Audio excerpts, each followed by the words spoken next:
Hi, young fella. Here's your towel, here's your teddy bear to take to bed with you. Come on, young fella, you're to dry yourself. Jim's here. The dishes are all washed and ready. Coming in a minute. There you are. Now brush your teeth and get all ready for bed, and then come on down and say goodnight to Mommy and me.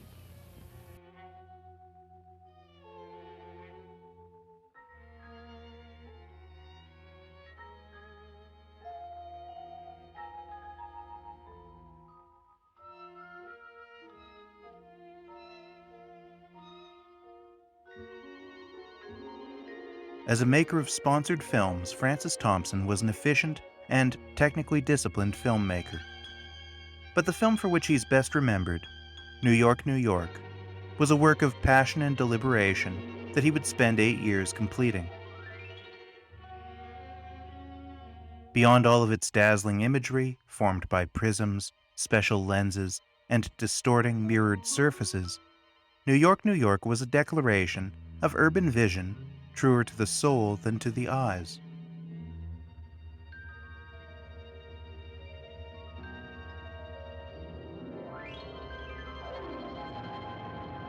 Thompson would later joke that he wanted to make fun of the ridiculousness of the life of a New Yorker, but the film is less about a day in the life of a New Yorker than a day in the life of Manhattan itself, an island as an ant colony, coursing with faint glimpses of life, but defined by infrastructure.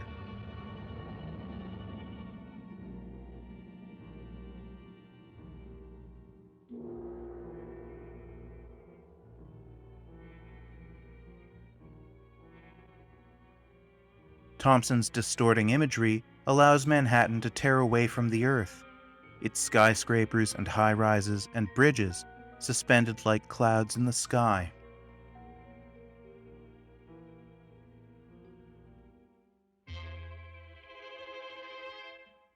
His is less a portrait of the futility and absurdity of urban life than a reimagining of the cityscape that transcends stone and steel, the dream life of buildings.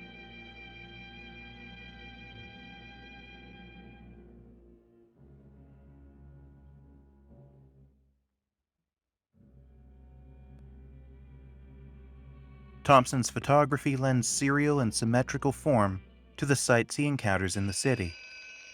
This is a mechanical civilization of tubes and gears and cranks, Manhattan as a massive watch. Thompson's New York seems to exist largely independent of human presence.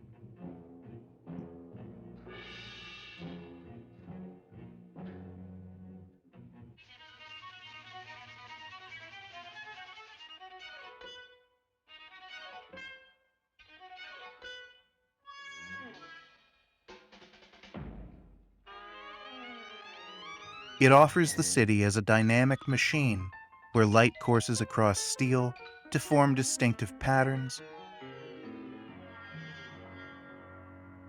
where the subject's movements create undulating rhythms that Thompson can then enhance and stagger in editing, where kaleidoscopic photography of girders and glass can suggest the perfect form of a bellows or a sublime echo.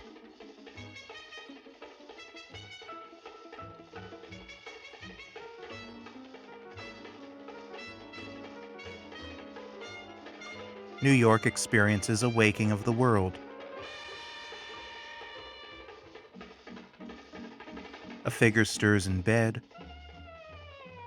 Breakfasts are eaten.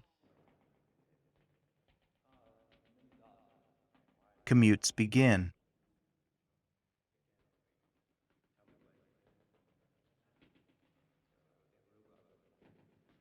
The bustle of midday, mid-century New York street life is perceived through the refracting planes of Thompson's distorted lenses.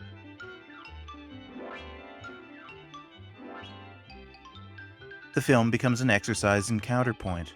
The fractured composition plane holds its own rhythms and counter-rhythms.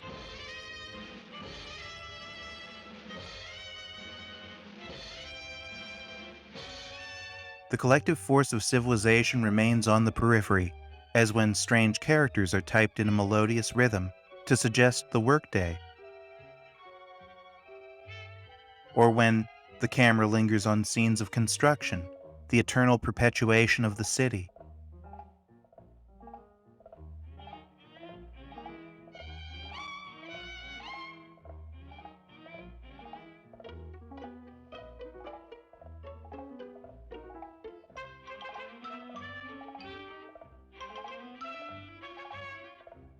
When its sights aren't bent along the rigid symmetries and perfect rhythms of the kaleidoscope, the city is transformed through anamorphosis, stretched, wrapped through itself like ribbons in the sky. Thompson uses reflections to eliminate the Earth itself, with skyscrapers suspended like clouds.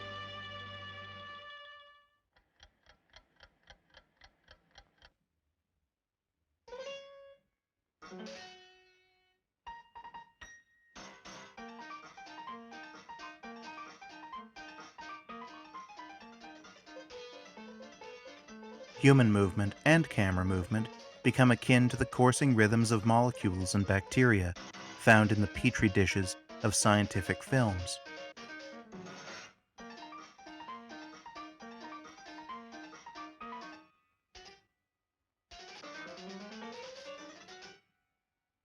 Like many films that begin with a waking of the world, New York, New York journeys through sunset to the end of the workday to find a nocturne. The nocturne settles in, only to be interrupted with a dazzling glow, the neon lifeblood of the city. The blending lights and bending horns of a jazz ensemble. A second wake.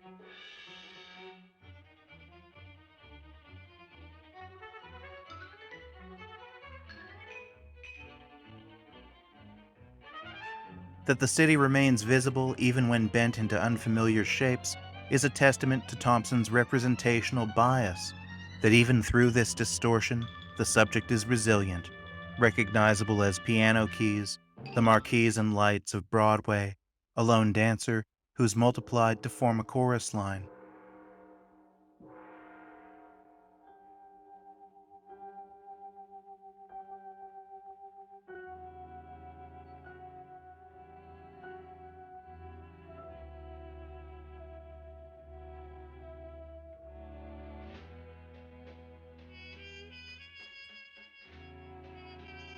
New York, New York follows in the tradition of the City Symphony films, a short-lived, celebratory, informal genre that gained traction in the late silent era.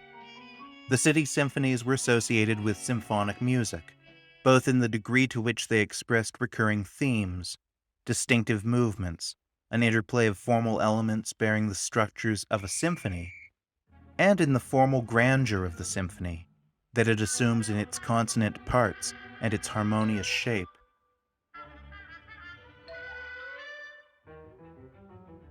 Walter Ruttmann's Berlin Symphony of a City, Ziga Vertov's Man with a Movie Camera, Joris Ivan's Rain, and Paul Strand and Charles Sheeler's Manhattan have all been grouped under the banner of the City Symphony film.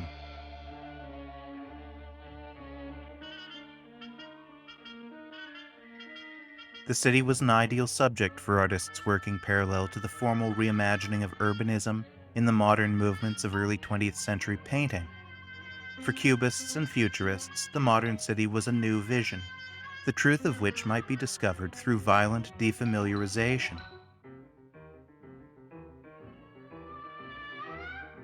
For both the artists of these movements and the City Symphony filmmakers, urban life was a dense puzzle, teeming with scenes of labor, scenes of recreation, triumphant new architecture, primed for a search for new myths.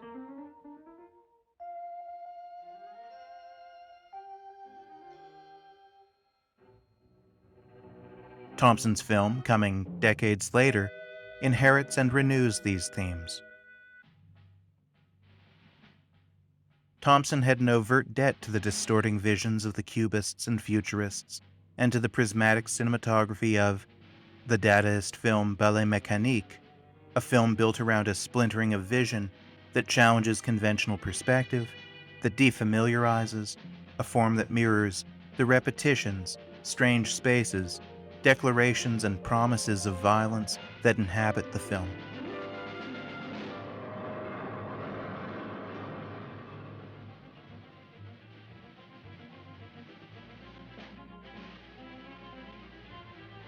New York, New York bears similarities to Analytical Cubism.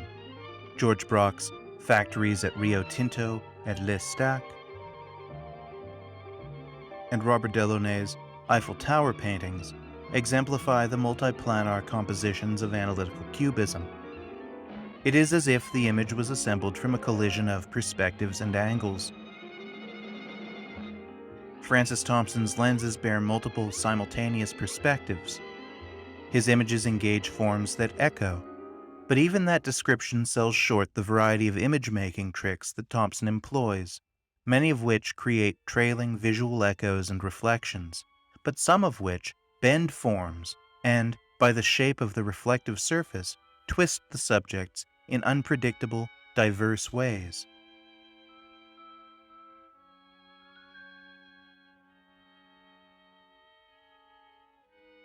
The Italian Futurists were distinct in their fiery embrace of the speed and density of the modern city. Is New York, New York a futurist work? Thompson portrays city life, much as the Italian Futurists did a half-century earlier, as a tangled cloud of glass and metal, a dynamic blend of human bodies, technology, and speed. Its blending and bending of urban and human elements recalls Boccioni's The Street Enters the House, where from a balcony overlooking a plaza, surrounding buildings bend in unnatural accord as a cacophony of forms strain upward from the ground. The Italian-American futurist Joseph Stella's Battle of Lights paintings were nearer to Thompson's subject geographically, imagining Coney Island as a harmonious riot of curving forms suggestive of the fairgrounds. That Thompson was indebted to the techniques of the Italian Futurists is as certain as his debts to the Cubists. With New York, New York, Thompson employs lenses and reflections as an arsenal to defy the realists' entrenched knowledge of perspective. New York, New York also suggests in its allusions the city of the future, a city not unlike those imagined by Italo Calvino in his novel Invisible Cities, a city in miniature, a dream of a possible city.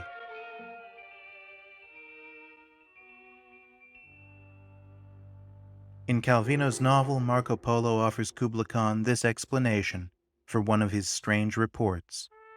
These are the forms the city could have taken if, for one reason or another, it had not become what we see today.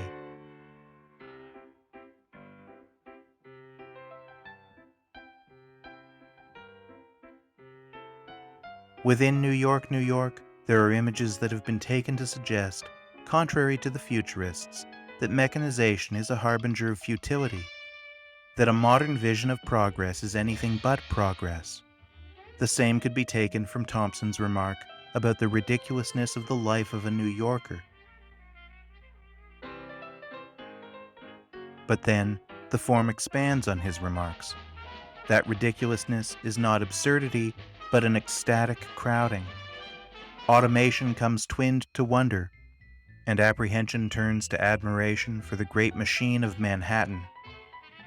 Its numberless crowded streets, high growths of iron, slender, strong, light, splendidly uprising toward clear skies.